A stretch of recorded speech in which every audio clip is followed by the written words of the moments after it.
Donc, comme j'avais dit, on va tracer le tableau de variation, on va dresser le tableau de variation de f sur r, et il y a un petit problème qui se pose, surtout, maintenant je parle aux élèves de sciences maths. Donc, je cherche ma brosse. Alors voilà.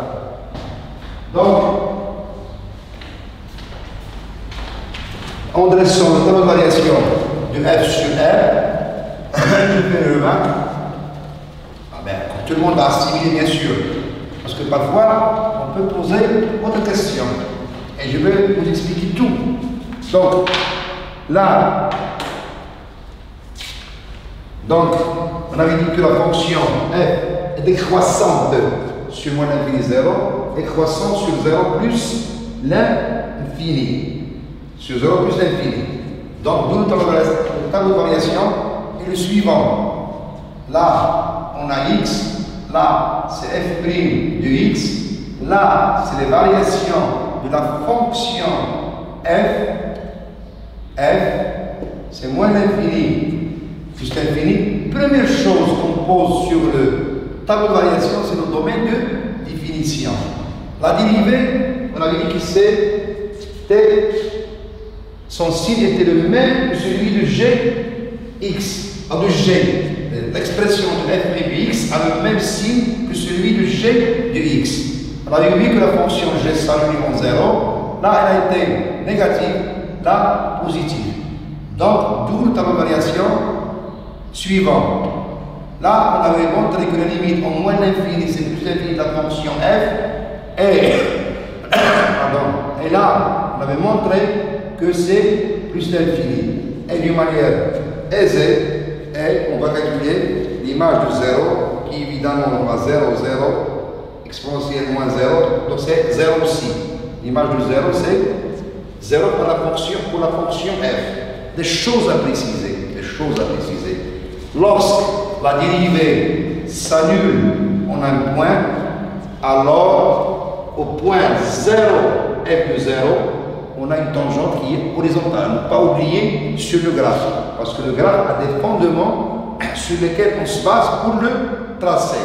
Là, la remarque que j'allais vous dire, une telle fonction, là, on trace pour la variation, là, c'est une variation d'une fonction strictement décroissante. Et là, strictement croissante. Alors, il y a un petit problème là. Ça, c'est ce qu'on appelle, je pense, moi, comment je n'ai plus l'interpréter, ça entre dans la tolérance de rigueur. Mais, parfois, il se peut qu'il y ait une question sur, pour la restriction sur 0 plus l'infini, au moins l'infini 0, on a dans les deux cas la fonction f est continue et strictement monotone. Là, strictement décroissante, là, strictement croissante, pardon, là, strictement décroissante. Donc, il va admettre une fonction réciproque.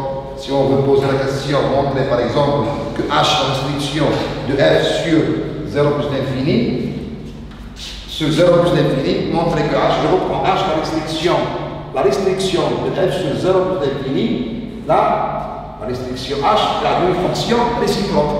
Mais il faut justifier ça. Et si on veut le justifier, on doit dire qu'il est strictement croissante. Non, la réponse n'est pas dure. Lorsque la dérivée, je prends l'intervalle i pour la fonction, une fonction f est dérivable sur un intervalle i. Et on a sur cet intervalle-là le f' de x supérieur ou égal à 0. Si la fonction s'aligne seulement en des points isolés, alors la fonction est strictement croissante. Là, on a la fonction dérivée à droite de 0. Là est nul. Je rappelle ce que j'ai dit. Si on prend h, la restriction de f sur 0 plus l'infini. Sur 0 plus l'infini. On aura h' de x supérieur ou égal à 0. Et on va dire, et ne s'annule qu'à droite du point isolé 0. Donc il est strictement croissant. Donc, c'est la remarque que je voulais dire. Et je vais dire encore que pour des raisons techniques, on est obligé d'arrêter maintenant l'enregistrement parce que vu l'heure, c'est vendredi aujourd'hui, 6 h, va être bientôt 18 h, et on va reprendre oui, on va continuer avec une autre vidéo, la suite de ce problème qui est tellement intéressant, mais avec un matériel pas aussi sophistiqué qu'on a aujourd'hui, avec un autre caméraman. Donc, mais la vidéo va être largement visible et largement compréhensible.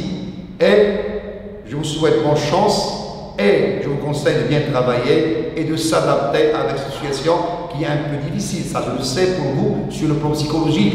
Mais il faut surmonter le défi et réussir votre année. Et je vous souhaite bonne chance. À la prochaine vidéo.